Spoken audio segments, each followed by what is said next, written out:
Hello, welcome. Hi, thank you. Yeah,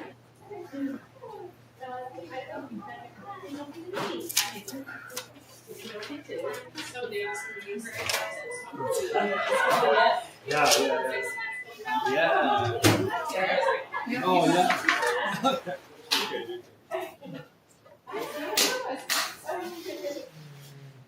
Hey, Jeremy. Hey, Ajay. How are you? Good to see you. We've got a few speech pathology students joining today. Oh, yeah. Wonderful. Fantastic. Good class. Thank you.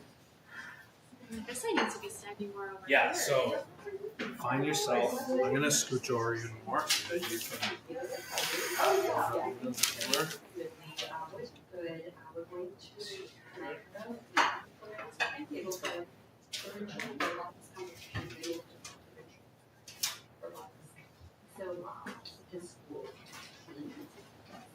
Come over a little more. Where do I need to be looking to looking? I feel Look at here. the audience. Just talk to the audience. Yeah. Okay. They can see us. And we are got 8 viewers. Can we see what they? Yeah, so I've got the chat open. Oh, no, 3. No one's, it's just me. Alright, so, you ready to get started? Yeah, absolutely. We definitely can. Okay, welcome everyone. We don't have to whisper. Okay, be a little louder. We're live on our YouTube. Welcome to our Elixir Kitchen class for February. Thank you so much for joining us today. There's some new people here and some small faces too, so welcome back.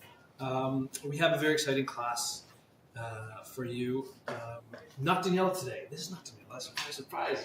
We have Carol Ann, one of our other amazing registered dietitians at the Princess Margaret Cancer Center. My name is Jeremy Capone. I'm a wellness chef for cancer rehab and survivorship. And we, like I mentioned, we have a special class today. I'm going to throw it over to Carol Ann in a second. A couple housekeeping because I see a few people watching online. If you have any questions, go ahead and type it in the chat. If you have any questions during the class, feel free to ask away as well. Okay, Carol Ann, welcome. Tell us about yourself. Hello. Hi, Jeremy. Thank you so much for having me. Yeah. My name is Carol Ann. I am a registered dietitian across the street at the Princess Margaret Cancer Center. I'm part of a team of dietitians over there and we all specialize in specific cancer treatments so that we can best support folks who are going through treatment there. My specialization is in head and neck cancers. So what I do from day to day is I speak with people who are going through these treatments and are having more difficulty eating. Obviously, if you have cancer in your head and your neck, it's more difficulty chewing, more difficulty swallowing, and it can be quite a challenge to maintain your nutrition when eating becomes so tricky. And especially what we wanted to do here today is create some recipes, and Jeremy has been an absolute genius and a wonder to work with. Create some recipes that would help support specifically head and neck cancer patients, folks who are maybe choosing more liquidy foods rather than really hard to chew, hard to swallow. So we've created a couple of recipes, some that are drinkable liquids, some that are a little bit, require minimal chewing, very easy to swallow, and most importantly, high in protein, high in calories, because those are really the essential nutrients. When you're wherever you are at in your cancer treatment, whether it's you're undergoing treatment, you're after treatment, we need to make sure you're getting the calories and the protein in through your nutrition. Wonderful. Thank you, Karen. Welcome. And ready to jump right into it. Yeah. Yes. So we're going to start off with our first recipe. Like Caroline mentioned, our focus is easier to swallow. We're going to actually go through a few methods as well on how to make sure, I guess, we're at the right thickness for our fluids. So we'll show you that, a few tips and tricks. And flavor-wise, we're playing with a few options as well. I will mention throughout the class where you can make substitutes. Okay, so you have the recipes here. If you're watching online, the recipes will be posted on our website. But we'll make notes on where you can make some of those changes, but still hit those markers for protein and calories and that texture. That texture that we need. Also, all of our recipes are dairy-free. And we did that on purpose because we know there's lots of folks out there who are lactose intolerant or just don't digest dairy that well. And when you're on a liquid diet, it's very difficult to meet your calorie needs, meet your protein needs without using dairy products. So Jeremy hit it out of the park and has come up with some amazing alternate sources of protein and calories. Of course, when you are cooking in your own kitchen, we're going to talk about substitutes that would be dairy based, because those are very nutritious foods, and where they would maybe fit into some of these recipes. Beautiful. Okay, so we're going to jump into the first recipe. We're making a creamy tahini and carrot soup. Two flavors that oh, sorry. They had a question. No worries, you're all good. You're all good. Siri's a fan too. Yes. Yeah, Siri wants to know what we're making. All right, so we're going to start off with some onion and garlic, simple aromatics. I've just roughly chopped some onion. The garlic, we just sort of crushed it. It's a massive clove, so you can sort of dial that back if you want. But also we were talking about, like, if garlic and onion, maybe you don't tolerate it that well, leave it mostly in its whole state. So with the garlic, again, just like slightly crush it. That's going to go into our oil. So we have some olive oil here. And our onion, instead of finely chopping it, even like quarter it, just so it's a big piece. It's going to do its job as it's sort of softening and sweating in terms of imparting its flavor in the oil. Then we can easily like scoop those pieces out afterwards so that we're not eating it and it's not going to the finished product. Because many folks I speak to, things like garlic, things like onion could cause some sensitivity if you have sores in your mouth, or if you're very sensitive to spices or strong flavors. And that's a great, thank you so much for that trick, Jeremy. It's a great way to experiment with what you can tolerate and see, whether if you leave it in big chunks, you can get a little bit of the flavor without that bite in your mouth. Yeah. Okay, so we're going to soften this medium-high heats. The key here is because we're looking for a very smooth texture, we don't want to actually caramelize the onions and the garlic. So, when we talk about caramelization, that's sort of Maillard reaction when we're cooking food. That means flavor. We're sort of getting those natural sugars out. In this case, that caramelization will give you like these crispy edges and crispy bits, which will be a little harder to puree. We are going to show you a way that we can pass it through a sieve, through a strainer, just to capture all those pieces. But otherwise, for this case, we just want to just sort of sweat or soften the aromatics. Okay, I don't want to create too much color in this case. That's a really good tip, because the texture of the food and the ease of blending is super important for folks I speak to on a day-to-day basis. Even like that creaminess texture is the best tolerated, and even like small changes in that texture in the food can come off as like sandpaper inside the mouth. So just knowing like we want to get those vegetables in if we can, how to prepare them so that they don't cause that irritation in the throat is super helpful. Yeah, absolutely. I did add a little pinch of salt while you're talking. So this is a nice little trick as well to sort of slow down that caramelization, because what the salt will do is it'll start to draw out that moisture, that water out of my aromatics, especially like the garlic and the onion, quicker. And because it's drawing it out quicker, it's going to slow down that potential for that color and that caramelization. If I do want, so that's also another trick, if I do want that color, I do want that caramelization, don't salt right away. Salt after, because you're going to promote better color if you don't salt right away.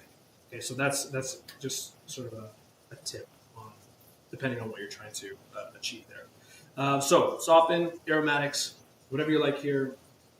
I'm going to add some carrots. So very simple recipe. I think, carrots, pretty accessible. Peel it and just roughly chop it, and we're going to go ahead and add this as well. You can add instead, you can use squash, you can use sweet potato.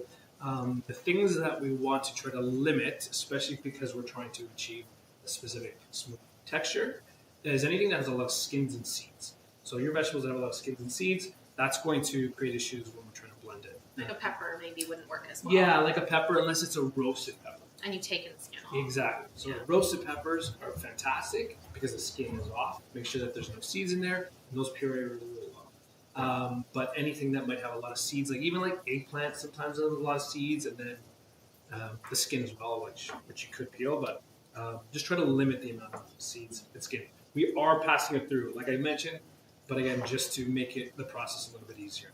Okay, so.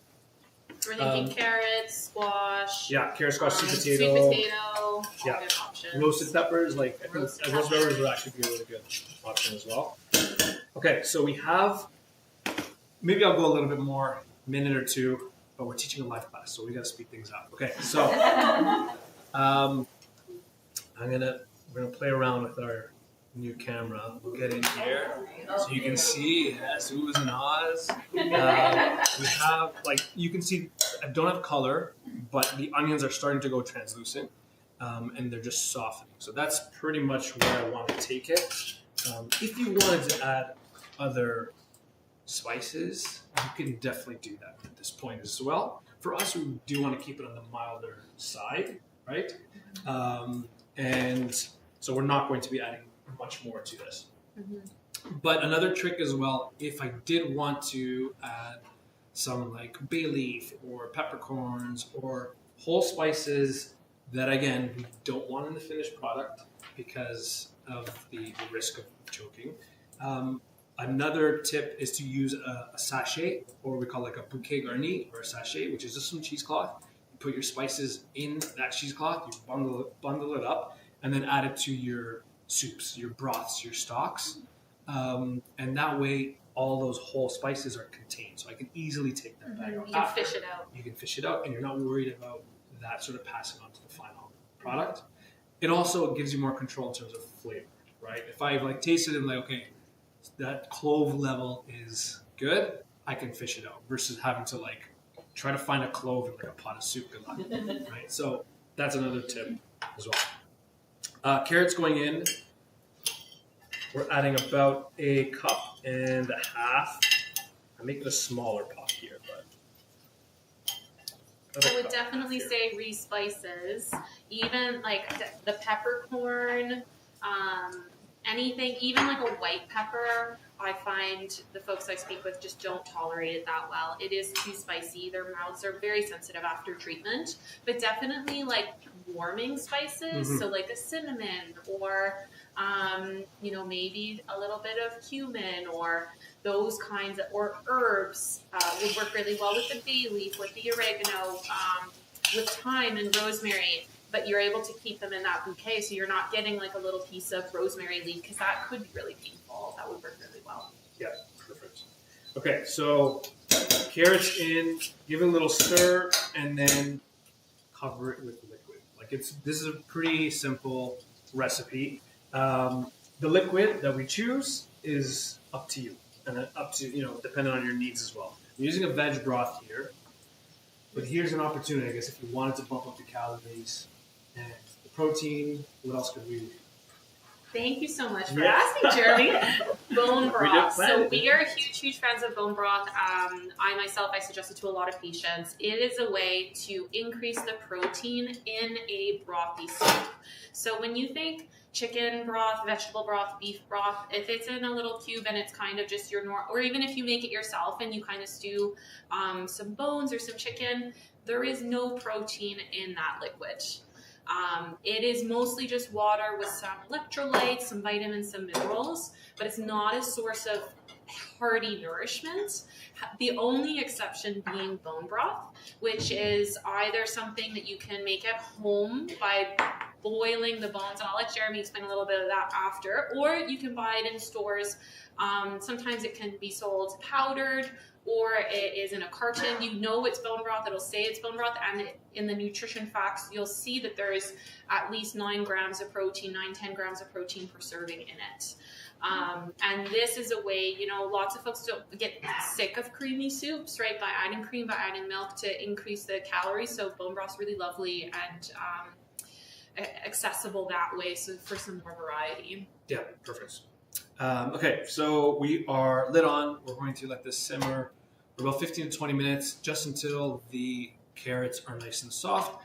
An easy little test is you take one of those carrots out on your cutting board and you take a fork and you crush the carrots with your fork. And you should be able to easily crush it, okay? A little test that we use is if you start to see your thumbnail blanch, so it starts to go white, and you're applying too much pressure, so it's not soft enough, okay? It should be easily crushable. That means it's going to puree really nicely, and I'm not going to be left with any sort of solid bits at the end, okay? So cook it to that point. Once it's soft enough, we blend. And now our two little ingredients here. I was going to ask Jeremy. Yes. So far, this soup just has vegetables and water, Yes. which are lovely and wonderful, but they're not going to be providing you with a lot of hearty nutrition to help you maintain your weight, recover after treatment, rebuild those muscles, rebuild those tissues. Where's the protein? Where's the protein? Yes. So protein, we're using silken tofu for this, and we're going to be using some tahini. Tahini is going to add some protein, it's going to add calories. What is tahini, Jeremy? Tahini is, great question. Tahini is, it's sesame paste essentially. So, So it's think little of peanut sesame butter, seeds? sesame seeds, but it's sort of blended into a paste. So you can find it in most grocery stores, and it should just be 100% sesame seeds, ground. Usually, I think I find it in the international aisle, So, maybe yes. in the health foods aisle. Yeah. It's a common ingredient in hummus. So that's what gives hummus that flavor, Yes. that nutty flavor. You got it, exactly. It's going to have a little bit of that nuttiness. It will have sort of a slight bitter note to it. So it actually pairs well with sweeter ingredients. So that carrot and the tahini together would be really well balanced. If you can't find tahini and you have peanut butter would actually be fantastic in this. So you can definitely use peanut butter. Any other nut butters, if sunflower seed, almond butter, whatever you like, go for it. But today we're using tahini. Yeah, I love tahini because it is a great source of fibers, right? It is on a blend. If let's say if you're only able to tolerate liquids by mouth, your nutrition is coming from liquids, it can be hard to get fiber in because that fiber by definition is something that is a harder carbohydrate that is usually rougher in texture. So something like a blended nut butter, a completely smooth nut or seed butter can be a great source of fiber, great source of protein. And because it's a seed, it is very rich in unsaturated fats, which are very healthy fats. Yeah. So the reason I don't add it during the cooking process is it may split a bit in terms of the fat and the actual the seed and like that sort of fiber that's in it itself, and it makes it a little bit grainier. And as during the testing process, we were kind of sorting through this. So I find it works best just blending it once it's done. Once it's ready, put it in the your blender, and then add it and blend it. And the same with the silken tofu. I'm going to add it at that point too.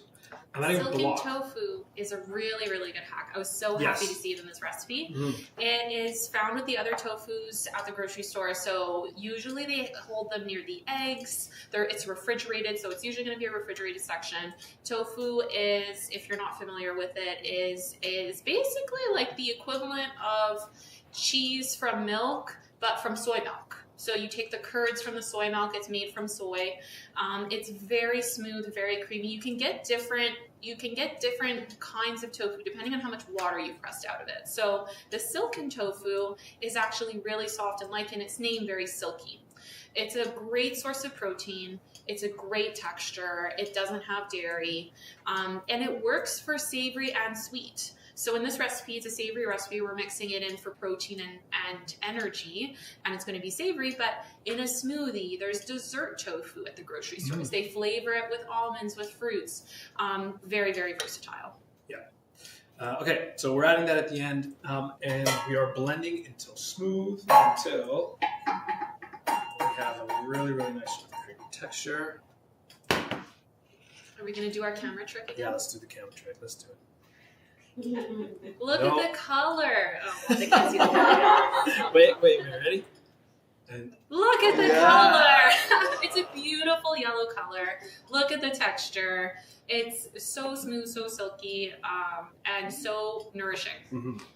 So this is essentially the texture we're looking for. And again, no dairy, but that's an option if you did want to bump the calories up. Absolutely. More, cream would increase the calories. You could use milk instead. Let's say you don't have any silken tofu at home. Mm-hmm. Any kind of blended vegetable soup usually uses cream, usually uses milk, and it would work really well in this recipe as well. Yes. I'm going ahead and plate this up. Do we want to do a little testing? Yes. Okay. So for many of the folks that I work with day to day, may have swallowing difficulties, or it's also called dysphagia. And if your healthcare team has told you that it's not safe to drink water as it is, or thin fluids, really runny, clear fluids, that is something that we have to take into account when making soups, right? If it's really runny and it's like a super liquidy, it is possible that it could go down the wrong way, and that could have serious medical consequences. So one of the ways that we test to make sure that the soup is the right consistency is by doing the IDSI test. Am I in the camera? Ooh, I'm going out of camera. Come over here. I'm bringing all my stuff over. Yeah. I'm moving in. Oh, is that off camera? No one has to know. So the IDSI test is for testing the consistency and this of a liquid to make sure it's thick enough that it's safe for you. And if your healthcare team has said that you need to have mildly thick liquids, so that is kind of the first line. There's mildly, moderately, a variety there. This recipe fits mildly thick recommendations. And the way you test that is you have a 10 milliliter syringe, you take the plunger out, and you're going to fill it to the top with your liquid. Here, it goes up to 10 milliliters. You're going to have to plug the bottom. And Jeremy, could you bring my phone with the timer over? Yes. All right. Just a little off camera. Oh no, that's true. They can't see. Jeremy, can you bring me over closer? Yes. Use your thumb I need for a it. timer. All right. Okay. So we're gonna do this on camera, and you're gonna edit out all the parts where I wasn't doing it right. Absolutely. Right? You have that. Do you have that capacity? Here, you know what? Actually, move over more. Go on to one. Yeah. I'm going over There here. we go. Okay. Okay.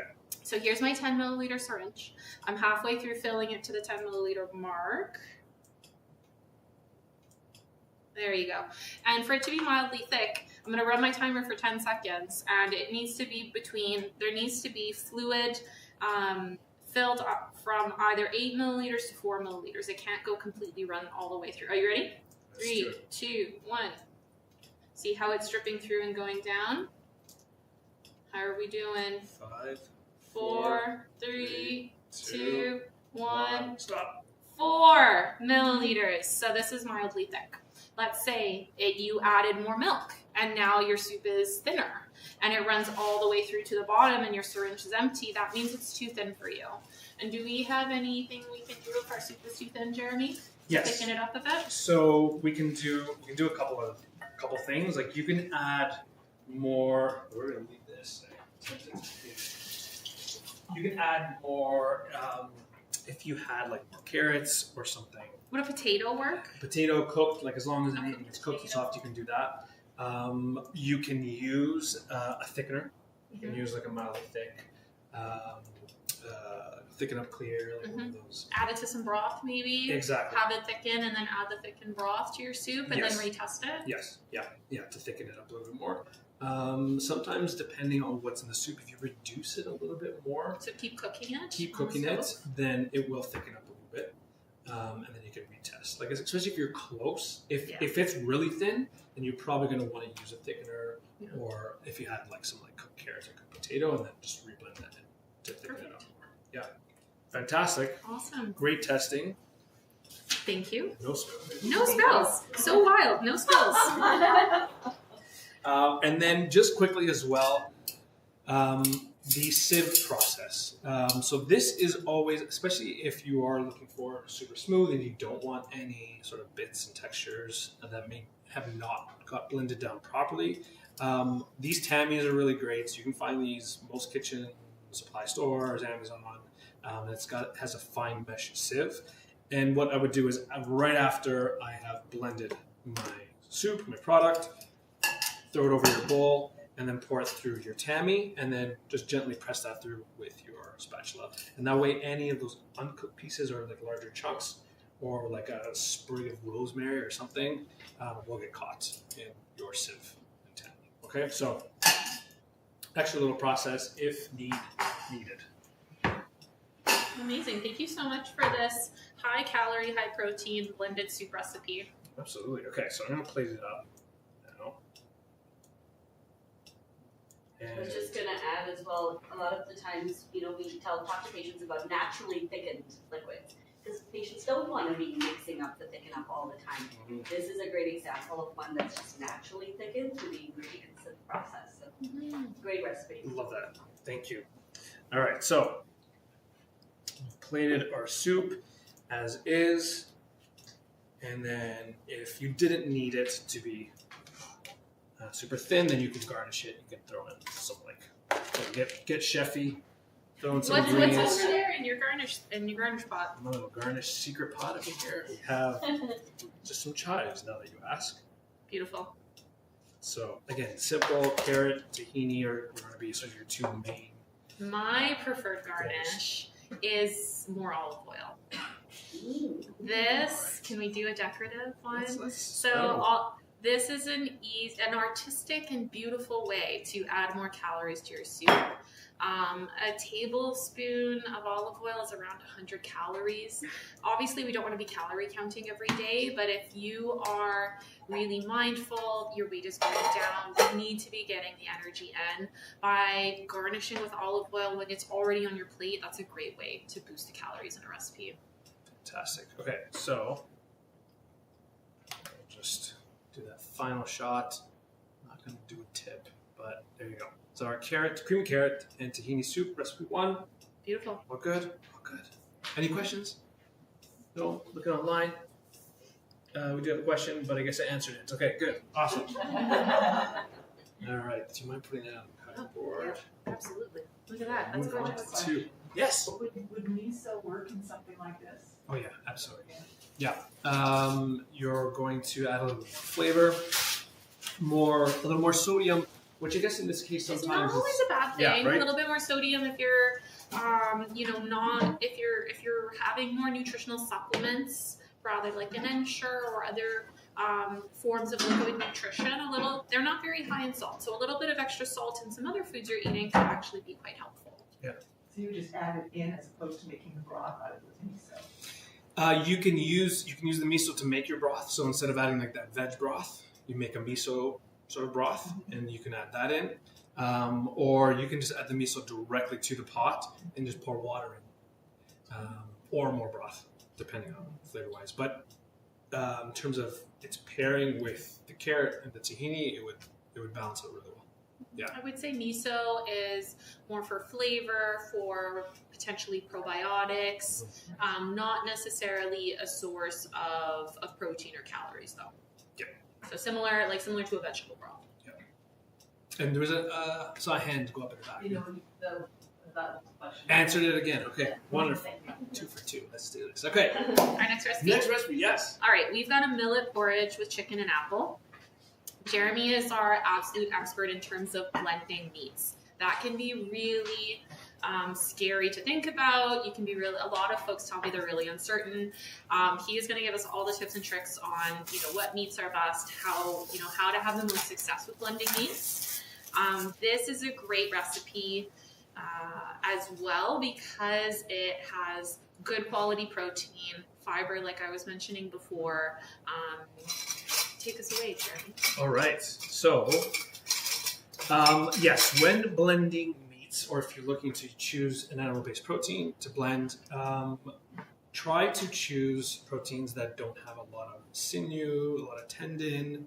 That can be a little challenging to blend down properly. You'll be you can strain it out, but it does make it a little more difficult. So leaner cuts are usually a little better, but leaner cuts also tend to dry out a little bit quicker too. So leaner cuts paired with a sort of a cooking method that has liquid in it. So braising, stewing, pressure cookers. If you have one, this is going to be probably your best tool in that case, just in terms of efficiency, speed, but it gets the protein very, very soft.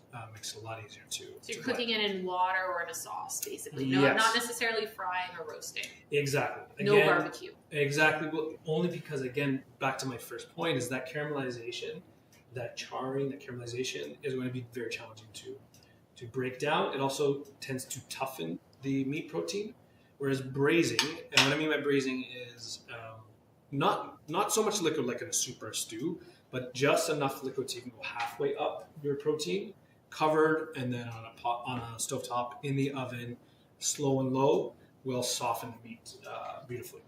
Pressure cooker, again, you're using liquid with pressure. It's going to speed things up, soften things. Or in our case, we're going to make sort of a porridge, and we're going to just slowly cook it. So chicken breast works really well. So that's why you mentioned less sinew is better, so that's why you would maybe pick a chicken breast over a chicken thigh or a chicken leg. Exactly. Yeah, and they work. The chicken thighs work too, and you're getting a little more fat there. But sometimes, if you don't clean it properly, you might have some parts that are a little bit more challenging to puree. I just find that the chicken breast, from my experience, it does puree pretty well. I know that from some of my students at the college, George Washington College, from where they're from, it's common to have chicken breast smoothies as like a protein shake, which was new to me. Cooked chicken breast. Oh yes, yeah. Actually, yeah. Cooked chicken breast smoothies, but it's sort of it was common from what they were telling me. So great protein, and it just works really well for what the texture that we're trying to achieve at the end. Are there any other proteins animal proteins that you would recommend for this recipe specifically? You can do this with fish. Fish purees really, really well. It's a great way to add some extra protein. Doesn't take as long to cook. Like a whitefish? Yeah, whitefish would, again, just remove the skin, but as long as, and make sure the bones are removed as well. Would a canned fish work? It's cooked already. Yeah. If you're going most common, tuna. I have not tried it with tuna. I don't know if it will soften as nicely. Maybe as so, like a raw fish. Like a sole or like a piece of haddock or something like that. But you've given me another challenge, so we'll get back to on canned fish. We'll try to make it work. All right, so chicken breast is what we're using today. We're going to season it up. We're going to add a little bit of oyster sauce. Or sorry, not oyster sauce, hoisin sauce. You can use oyster sauce if you want. This is just the flavor profile that I'm going for. You can season it with whatever you like. If you have a favorite marinade. I do often recommend hoisin sauce and sesame oil because they're strong flavors without being spicy. And spices can be really challenging. Many people during and after treatment for head and neck cancers have ultra sensitive mouths. Yes, yeah, and we're using sesame oil like you mentioned. This is a roasted sesame oil, so it has like a really nice sort of toasty, cozy, flavor to it, aroma to it. If you don't like something as aromatic, you can definitely use even like a grapeseed oil or an avocado oil would be like your neutral, or like an olive oil, you would get some flavor there as well. If you want a super neutral, avocado oil, grapeseed oil would be a good choice. Okay, so and again, whatever you like in terms of flavors, go ahead and add it. We're gonna mix this through. I like these oils and sauces because, well, first of all, they're adding moisture, right? So we're already getting some of that moisture in with the meat, and then it's also adding, I'm thinking in my my dietitian brain, calories and protein. Well, no, maybe not protein, just calories. Yeah. But with the chicken breast, we got our protein. There's the protein. All right, so you can mix this in advance. You can put it in the fridge. You can marinate it a few hours. You can do it the day before if you have the time. But it's going to sort of slowly cook in this sort of porridge, so it's not completely necessary. But the star of the show, which I think is our millet. Who's tried millet before? Okay, two people. You've probably mostly seen it as bird food, which is how I grew up knowing millet. But it is not just for the birds. It's an ancient grain, It is an ancient Jeremy. grain, yes. It's even better than an ancient grain, it's a whole grain, which means that it is the full, that we haven't removed any of the husks. So we're getting all of that fiber, all of those vitamins, minerals. And it's also a source of protein as well, millet. So it is very nutritious. It can be very difficult to get whole grains in blended foods, so this is a great option. Jeremy tells me that it blends very well, and it's not quite as starchy as some of the other grains like oats or rice or, can be, or barley can be when blending. It's also gluten-free, so if you do have gluten sensitivities or intolerances, millet could be a really good option. Yes, yeah. It is pretty quick cooking grain. You can definitely substitute this with like a cracked rice as well. So what we're doing is we're creating a millet porridge. It's going to be very similar. If you're familiar with congee, it's going to be similar. It's going to be sort of that realm of consistency. If you are using rice instead, just rinse it really well, especially for the texture that we're trying to achieve.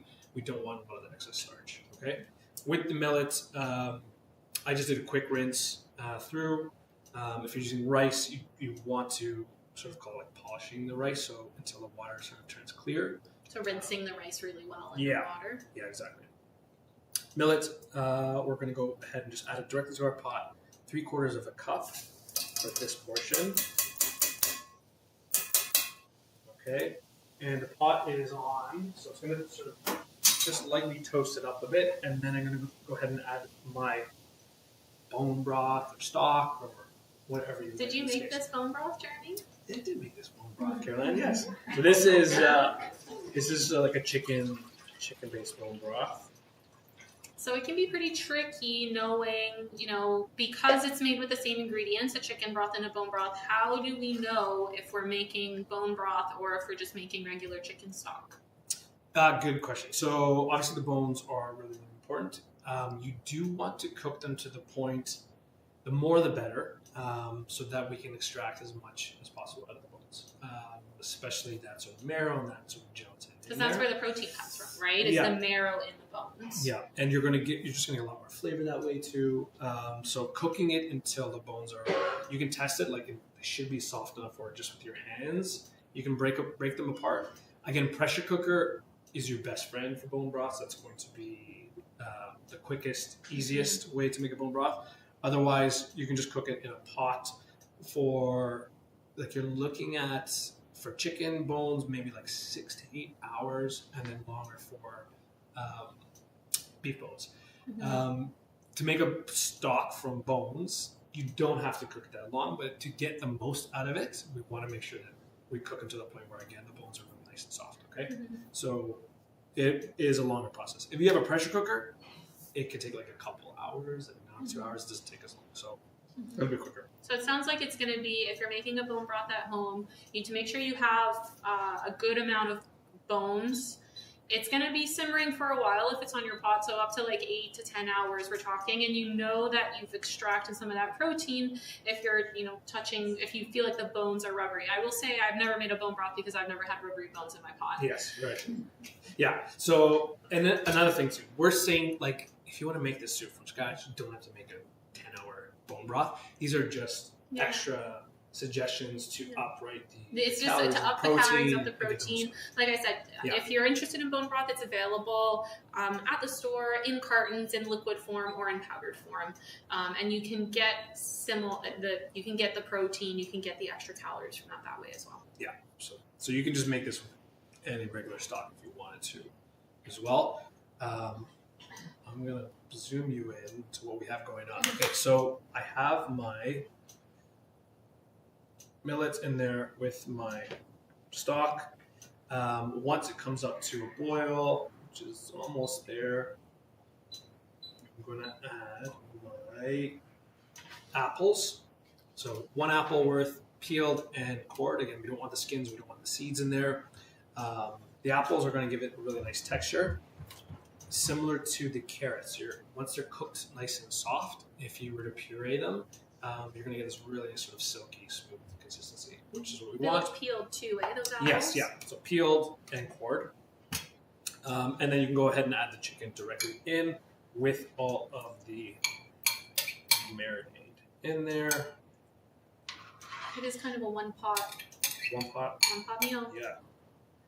But I would say, even though we call it a porridge, I feel like it's, especially since it's savory, I feel like it's almost like a stew. It could also be kind of a stew. It's just because the grains are in there, the millet's already in there, that gives it kind of more of that porridge name, but very similar to a stew or soup. Yeah, absolutely. And so that's it. So it's just those 3 ingredients mainly with the broth. Once it comes up to a boil, lid on top, we're going to close it and reduce it to low and simmer. Give it a stir every once in a while so that the millet does not stick to the bottom, because it will tend to do that. And as it cooks, it'll start to thicken over time. Okay, so we're looking for about 30 minutes, 40 minutes until the chicken is really nice and soft. And we can do that same sort of fork test with the apple, with the chicken. With very little pressure, you should be able to just easily squish everything. And then the millet will also break down quite a bit. Are we going to do some plating? Let's do some plating. I want you to do the trick with the chicken, Jeremy, where you do it with the fork test. Oh, fork test. Okay. Lost my other ladle. Let's use this one. Because I think that really goes into when you're blending foods, like so much of whether you know it's going to blend well comes before you put it in the blender, right? Like, so these fork tests are, is everything cooked soft enough? You're probably going to be cooking things longer than you would if you were not going to blend it, right? If you were going to be cooking to eat it with solid foods, you're going to want to cook it past that until it's very soft, very fork tender to get a successful blend. Okay, so I don't know if you can see that consistency. It's very, very, very soft. And then with the chicken, again, by cooking it with the lid on low, let's see, so this is a bigger piece here.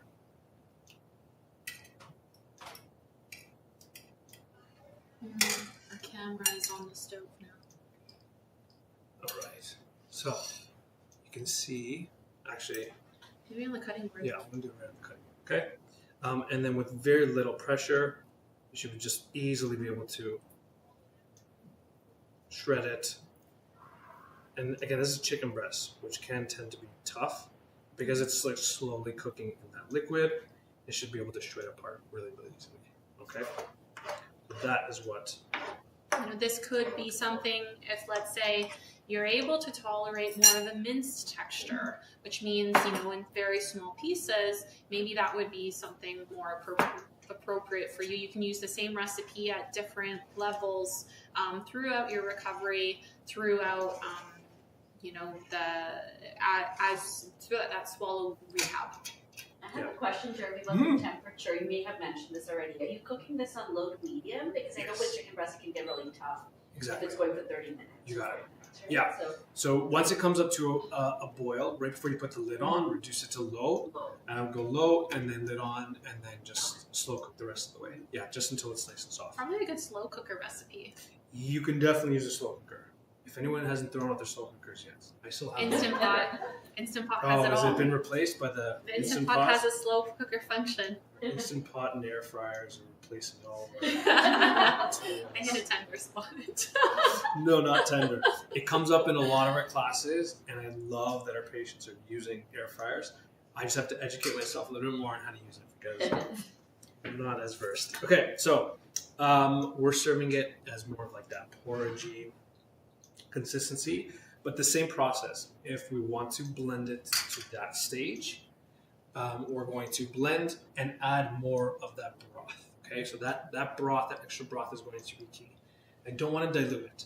So it's very easy to use this, add water, you're diluting the flavor, you're also diluting the nutrition, right? By adding some broth, or if you wanted to up the protein, maybe we can use like a nutritional supplement, maybe like a soy milk, Absolutely. something like that, right? Milk, soy milk, the broth you were mentioning. If it needs to stay a specific consistency, maybe you can consider thickening a broth so that it's the right consistency and then using that to dilute.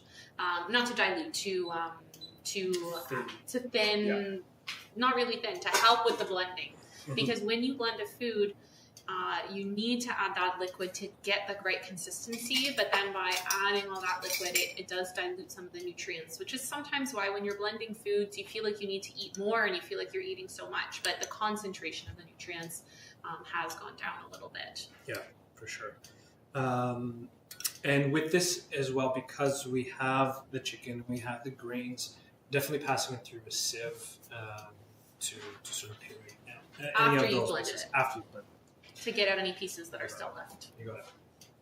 We're going to top it with a little bit of extra toasted sesame oil on top. And let's see, do our best to show the highlight there. We have this really, really nice sort of millet porridge. And see, it's not gloopy, right? No. So like sometimes when you cook in a soup, the rice can get gloopy. Barley would be getting really gloopy right now. That would be hard to blend. But the millet is a really good grain, a really good whole grain to use in this recipe. Yes. All right. Back to shot one. And that's recipe number 2. Any questions for our millet porridge? Yes. About the millet, is that, could you use that instead of barley soup? Does it have that kind of interchangeability? Like if you're making a barley soup, use millet instead. Yeah. You absolutely can. Yeah. It won't take as long to cook. Barley is going to have a little bit more of that like bouncy sort of texture to it. Maybe thicken a little bit too. Yeah, whereas millet will get a little bit softer quicker. So texturally it's going to be different, but you can definitely sub it in instead of barley for sure. And then it gives you more options, right? It's still whole grain, but it's a gluten-free option too. So Gluten-free, faster cooking. Sometimes Yeah. convenience, really makes it or breaks it in terms of whether what you're eating for dinner tonight. yeah, beautiful. Okay, any other questions online? No, we're good. We're gonna move on to our last recipe. All right, our last recipe is a smoothie. Smoothies vary significantly in terms of how much protein, how many calories are in them. You make a smoothie with some frozen fruit and some juice. That is a smoothie that doesn't have any protein in it. And even though it may fill you up, it has all that fiber, it's not actually as nourishing as it could be and is not necessarily a full meal. So our goal with this smoothie recipe was to use some, may I say, a little surprising sources of protein, which we're going to talk about soon, and calories, and hopefully introduce you to a little bit more of that variety from those, non-dairy protein sources, and make sure at the end of it we had a smooth consistency, delicious taste, and a significant amount of energy and protein.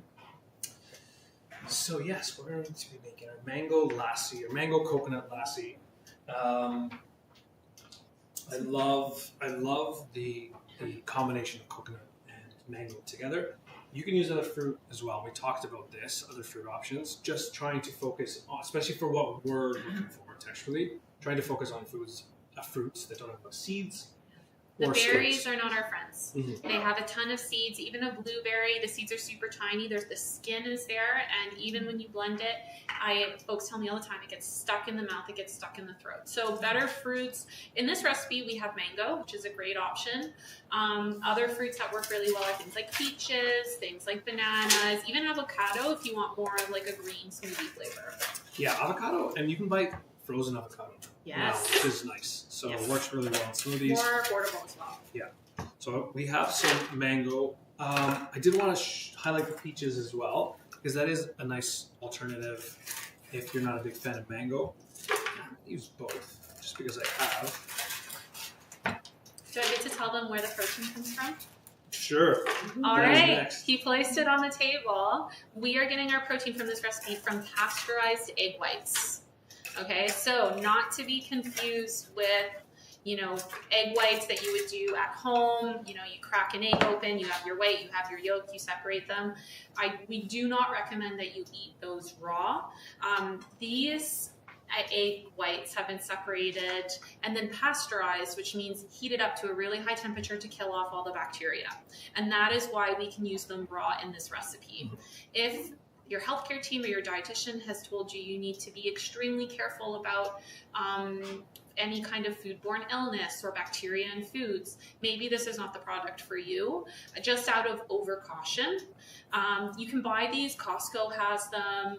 Grocery stores have them. They're in the egg aisle, and they are great. They can actually be frozen. So if you know that you're using, you get them in bulk and you're going to use, half a cup at a time, you can always freeze it in individual cups and then take it out as needed. Yeah, it's a fantastic little hack to bump the protein.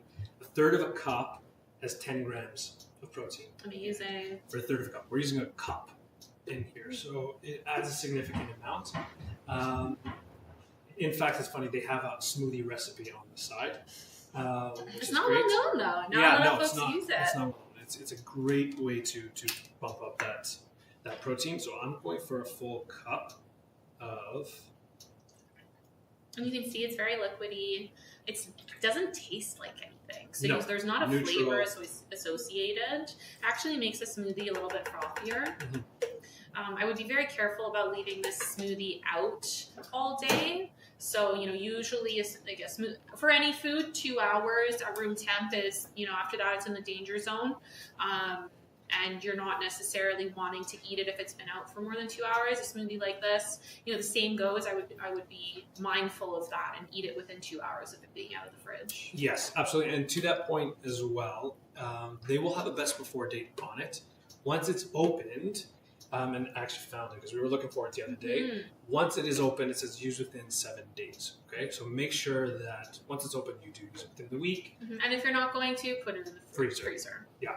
Freezer, I think, is probably your best option in terms of longer storage. Okay, so full cup. We're also adding a full cup of our coconut milk. Yeah, that coconut milk gives it like the tropical flavor. It mixes really well with the mango. It's also extremely high in calories. So coconut milk can be used for sweet recipes like a smoothie. It can be used for savory recipes. Think, any kind of soup. Mixes well with squash. We could even use it in that other soup, that creamy soup we were using earlier, and it's a non-dairy alternative. There is also in the market coconut cream, which is higher in fat. It's kind of like just like milk will separate, whole milk and put the fat on top. The cream will do that for coconut milk as well. And that can also be an interesting ingredient to add to smoothies, to add to foods, to increase the calories in the meal. Lovely. Okay. And then a little bit of sweetness, and this is optional, right? If you're okay with sort of the level of sweetness coming from the frozen fruit, because it's cold. Remember, anytime you use cold fruit, the flavor is going to be dulled a little bit. So we can use a pasteurized honey or a maple syrup to sort of bump up that sweetness a little bit. An alternative, if you can tolerate it, is citrus juice. Okay, so citrus, that lime juice or lemon juice will also help to elevate the flavor of your cold frozen fruit. But if not, like if the acid does tolerate, you don't tolerate it well. So in this recipe, we have limes Like to kind of as an optional. But let's say you have sores in your mouth, you're very sensitive. The lime juice is going to be very acidic, and the lime zest is going to have essential oils that may irritate your mouth. In that case, what I usually suggest is an artificial extract flavor, and you find those it sounds crazy, but what I'm talking about is basically artificial vanilla extract. It's in the baking aisle. There's more than just vanilla out there. There's butterscotch, there's maple, there's coconut, there's different fruits like lime and lemon. And by using just a couple drops of that, you put it in a smoothie, it gives strong flavor, but it's not going to have any of those irritating properties. Beautiful. Okay, blend. Cover your ears just in case. Plug it. Oh, it is plugged in. All right.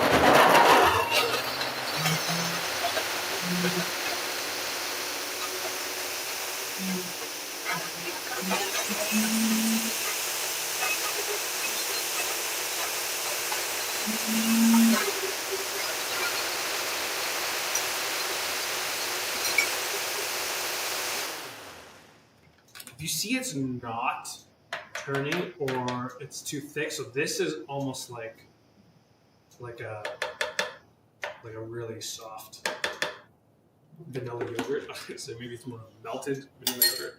But we can add a little bit more liquid just to thin it out a bit more. maybe do a test or two with a syringe if you need to have mildly thick liquids as well. Yeah.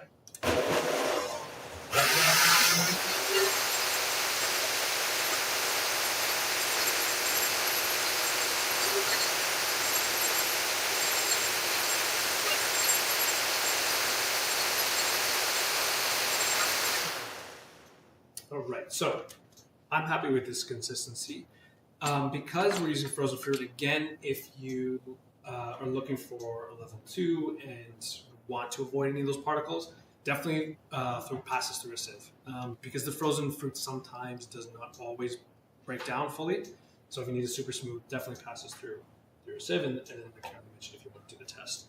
I was also just going to say, because it's frozen fruit, if the temperature sort of sits out for a while, it might change into a thinner liquid. Yes. So just like to be mindful of that piece, like if you're not drinking it right away, or if it sits for a little longer, Absolutely. It change texture. Absolutely. Versus if you were to use like a banana at room temperature, that might be a little bit more stable, likely wouldn't have as many particles. Yeah. So that's kind of maybe a hack if you don't have time to necessarily thin it out or pass it through a sieve. Yeah, or you maybe even defrost your frozen fruit Yeah. in advance, let it sit in the fridge, and then that could be helpful. Those are great tip. Yeah.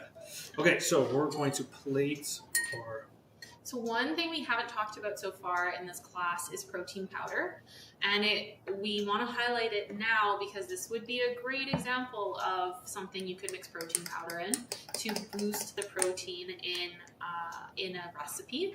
Protein powder could also be added to the soup that we did earlier, or even the porridge as well. But in terms of the timing of when you add protein powder or nutritional supplements in a recipe is very important. You don't necessarily, it's kind of like with the tahini, you want to add it at the end. You don't really want to be sitting, having it bubbling on the stove, heating up. It may change the texture, it may clump, especially nutritional supplements. So let's say, you wanted to add a nutritional supplement to the soup. Either one that was very lightly flavored with vanilla, or maybe one that doesn't have any flavor in it. If you were to add that while it was cooking and boiling, it would likely separate. Yeah, great tip. That does it. Oh, question, yeah. Question, yes. For the protein in the shake, could you use silken tofu? Absolutely. I love tofu in smoothies. And the other thing about that is that tofu actually gives it a little bit of thickness. So if you have, if you need to have a certain amount of thickness in your recipes, a tofu it gels a little bit and it doesn't like melt like the fruits or whatnot. So it keeps that texture. It's also really good in puddings. You can use a silken tofu chocolate pudding. That's a naturally really high protein pudding. Yeah, it's a fantastic hack to get sort of that texture, but also get that extra protein. We have a few recipes on our website where we've used it. We've made like a key lime pie. We've made a tiramisu with it. So there's different applications that you can use the silken tofu because you don't have to cook it. You can use it for sort of colder applications or savory, warmer applications as well. Well, that does it. Any other questions for the class? Everyone's just like, want some food? You want to try it? Yes? The tofu, it's needed cooking or needed boiling water for the first steps. For silken tofu, you don't. No. So it is food safe to eat cold. It does not need to be cooked to eat. And that's another reason why it makes it so versatile. Oh, sorry. We did have a question. Is millet high in fiber? So it is a moderate source of fiber. I will say that if you need to put it through a sieve, it may take away some of the insoluble fiber, which is like the hard fiber, but some of the soluble fiber, which is more of like the gel-like fiber, would go through and you would be able to get some fiber from that. Perfect. Beautiful. Well, that does it. Caroline, thank you so much for joining us. Fantastic. And thanks everyone for joining online and in person. We're going to put some of these dishes and recipes aside so you can try them today. If you're at home, you won't be able to, unfortunately. You'll have to join us for the next class. Yeah, and we will be back in March on the third Thursday. The date escapes me. But I think we have another special guest, so stay tuned. You can join us for that class. And these recipes will be posted with the videos on our website over the next couple of days. So If you don't have them again in person, then you can check those out online. And again, thank you. Thank you.